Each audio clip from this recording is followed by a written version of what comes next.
All right, so welcome back to the channel. My name's Kevin. I'm Tarsha. This is Conversations with the Crawlers, who do conversations about faith, family, relationships, and we have to do recaps, reviews, and commentary on some of our favorite shows. This one is all about Married at First Sight. It's decision day, y'all, but we are not at the end because they still got more episodes that they have teased. So if this is content that you enjoy, you know what to do by now. Hit that subscribe, hit the like, request notifications, and share. And we'll see you in the comments. Listen, we got some new toys here. All right. Studio audience. All right. So anyway, listen. Also, make sure you check out the merch store. Consider becoming a member, and we'll see you in the comments as well. Did I say that already? Not enough. Okay. I'll see you in the comments. Yes. All right. So let's start with the first couple that went was who? Jasmine and Airris. Mm-hmm. Big surprise. Big surprise. Huge surprise. Oh my gosh. They ain't staying together. Now, they do talk about how much they've grown, how much she sees that he's kind of matured, and they have fun together. Listen, y'all can be friends, but that ain't the thing a marriage built off of, as far as y'all just having good times together and there's no romance, there's no chemistry, there's no anything else. No intimacy. That too. Young emotional intimacy. Exactly, yes. Because they do have some intimacy, but not enough to sustain a marriage. No, not at all. Any way, shape, or form. Not a real marriage. Yeah. Not a happy marriage. Not a real happy marriage either. Not a real happy marriage. Not a real happy marriage. So it was for them. I think that Jasmine was pretty much just like, I appreciate you as a friend, but she said it early in the season. She's like, I didn't come on here to get friends at first sight. That's not the show she signed up for. Well, I want to say, and we should applaud the cousin, because the cousin was right. Let's go ahead and give it up for the cousin. Airris' cousin. I'll put this on record. It'll be on YouTube for the rest of our life. I don't know about the rest of our lives, but till they stop using YouTube, it's going to be there archived that she was right. He was not ready to get married, and he made for a good 8 weeks of TV. Yeah. Am I glad that they both grow out? Yes. Anytime someone comes in your life, they're supposed to bring some type of growth to your life. Right. Right? They point things out. They share things. You learn things about each other. Wonderful. Did they have to get married to do that? Nope. You know, I just don't get why the experts didn't know this about Airris. I mean, they got more hope in what people should do than what they actually do. Mm-hmm. And I know we put a lot of pressure on them. True. Obviously, they got to answer the people have to answer all the questions. They do meet them in person, hoping that these people or what they're saying is true. Right. But I just feel like there had to have been some red flag. Yeah, somewhere. I mean, yeah, I definitely want to give the cousin her kudos, because y'all know we was kind of taking her to task. We was because like, she was coming why all is hard. She all up in Airris's business? Well, she was proven very accurate, very right. So to the cousin, I don't even know her name now, but we apologize. Listen, you were right. We were wrong. We got it. I wouldn't say we were. I didn't appreciate how she came. True. Now let's look at it this way. You know, Jasmine. It's not on Jasmine. It's not Jasmine's fault that she was matched up with Airris. So you don't have to get on her and try to call her that she's fake.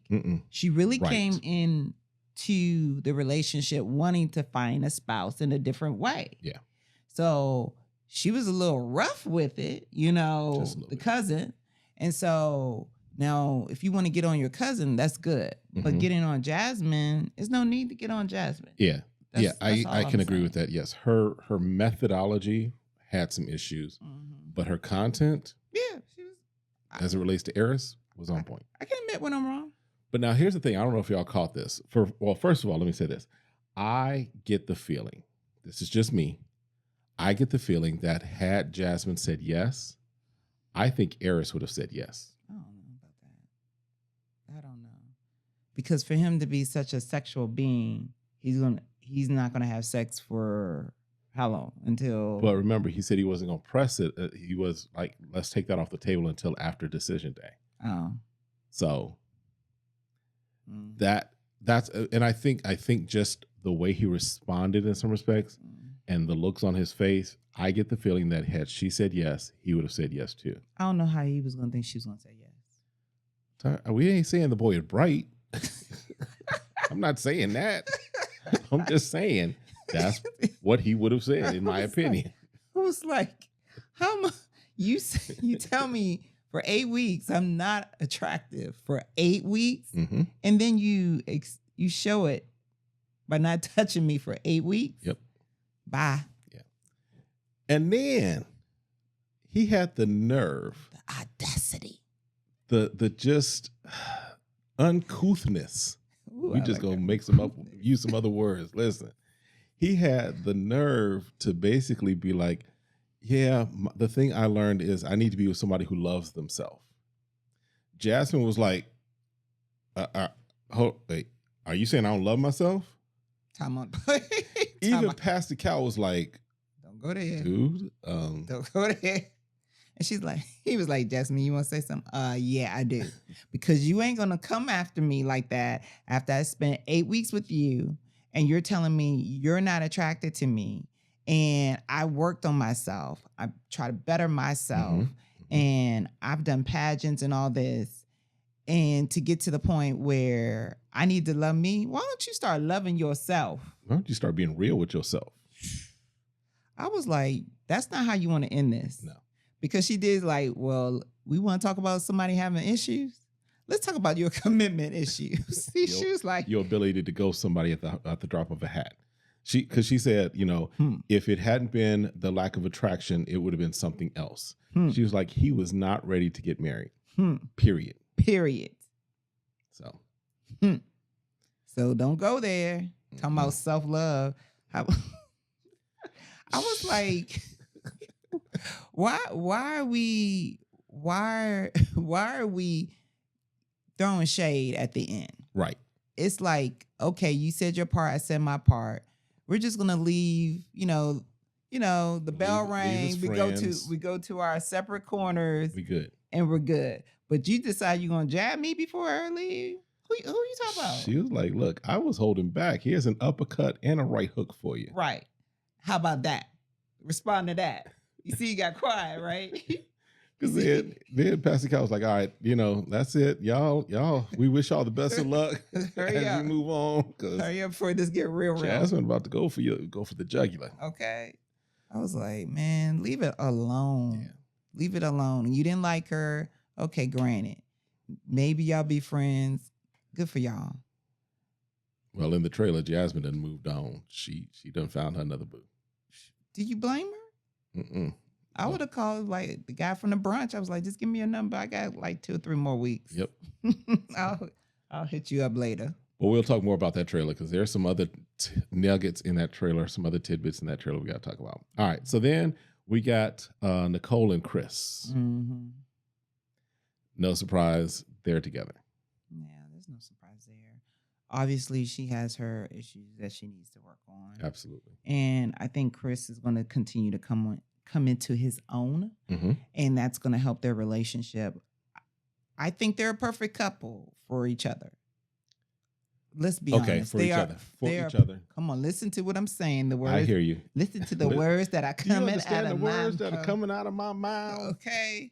Come on now. Hear me. They are good for each other. Yes. They should stay married. And okay. Save other people from them. And they get an opportunity to grow. She has a great opportunity to grow. Find someone she's gonna trust and learn from. But I would love to be a fly on the wall when they have that first blowout. Because they need a good argument. One good fight. And get past that and work through that. And I think it's going to come with their living situation. Yeah, because that's something that Pastor Cal brings up. He's like, look, it's a little unnerving that they have not fought. In this 8-week process, there's not been one fight that they could point to, right? the biggest thing for them was just the uncertainty of moving and her insecurity regarding that. Even Chris was like, look, if I do say no, it's going to be because she's needy and she keeps questioning and doubting whether or not we're going to continue on moving forward. Right. Even in their statements to each other, you kind of see, again, there's that still of, will you love me forever type of thing. And it's like, you just have to, yes, you want somebody who's going to love you forever, but that can't be the forefront of every decision or every moment of your waking day, every waking moment of your life, right? Because that's how she kind of operates with it. Right. And we don't know what the future holds, No. right? You can only trust the day you're in. As we say here, every day is decision day. Every day is decision day. There is not a specific decision that we, in fact, while we're filming this is our 27th anniversary. So yay to us, right? Yeah, but we made another decision today. We made a decision today to keep going. Just because every day is decision day. Sorry. So that was it for them pretty much. Yeah, pretty much. I mean, they said the pros and the cons and different things like that. Again, I hope that she finds a good therapist. He should be in therapy. I think everybody should be in therapy, to really be honest. Yep. And as they continue to work on their relationship and have little ones, they're going to go through things. Yeah. It's called life, and you're going to have some missteps, but you just get back on the horse and keep moving. Keep it moving. Keep moving. Keep on moving. Don't stop with the hands up. You don't know that song? Okay. What's that? I forgot who it was. Was it Soul to Soul? Y'all let me know in the comments. I think it was Soul to Soul. Okay. All right. So anyway, that was enough for them. Gina and Clint. No surprise there. Nope. They are separate. They are gone in their separate ways as well. The biggest thing is who's going to get Hank. That's going to be the fight. Because evidently Clint was like, hey, look, I'll slide you 10 racks. I'll give you 10 grand for the dog. I'm like, how old is Hank? How many more years does Hank have? He's like, look, Hank gonna go out with me. He's gonna go out of his life, his dog life, with me. He's gonna get the love and attention he needs in his latter years. My thing is, at first I thought he was gonna say, yeah, I did, offer to buy Hank, but since she's not gonna give up Hank, I'm getting a puppy. Like, I thought he was gonna say he's gonna get a dog. Nope. He like, I still want to be in Hank's life. Right. Like, they're gonna have to have like a stepdad. Yes. Like they it didn't work out between me and your mom. But puppy rights. Like, listen, they call it listen, little man, if you need me to come to the baseball game, I'm there for you. Listen, Hank, if you need me to take you to the dog park, I'll be there for you. It's like he got visitation. He's like putting visitation rights in their divorce. I have to see Hank at least every other weekend. Listen. We have to hang out, and I got to get puppy-chinos, and we got to, go walk in the park. Yeah. I can't see you getting attached to an animal, but you have to let this one go. Yeah. Even though they're in the same apartment building. Right. I mean, she could let him. She could let him come over dog sit and stuff. So. Yeah. But, and I mean, they are amicable. Again, the major thing that derailed them was her statements concerning him being a ginger and his statements concerning, athleticism and slender. I think she just used that as an excuse. I agree. I don't believe she was ready to get married. I agree. She's in the middle of starting up her business. Mm-hmm. Yes. Do you get lonely and you want someone to share it with? But I don't think it override her drive to be a business owner. Yeah. And I think she should have waited. I agree. That's my opinion. Because there was something in there about the fact that Clint, because she was basically like, if he had pursued more, if he had made effort more, it could have been different if he had been intentional, what have you. But he was like, it's hard to kind of step up when you keep saying you feel uncomfortable. Mm-hmm. You keep saying that it doesn't feel right. It feels forced. Mm-hmm. So if I hear that as a man, if I hear every time I make a move, if you will, or even think about making a move, it feels forced or feels uncomfortable, then I'm not going to do that because I don't want to. If I'm an upright guy, upstanding guy, I'm not going to make you do things that could potentially make you feel comfortable. I'm going to build the comfort with you by just being there for you, and hopefully then you feel comfortable. Right. Then we can move forward. But if you keep telling me you feel uncomfortable, ain't happening. Yeah, and I'm just I ain't catching the case for you. And she makes a statement about, I could have communicated more. That's what you do in a marriage. If you want something out of it, you have to communicate it. When you don't communicate it and you're expecting someone to just read your mind, it's not going to happen. Right. And you didn't want it to happen. You wouldn't even sleep in the same bed with a person.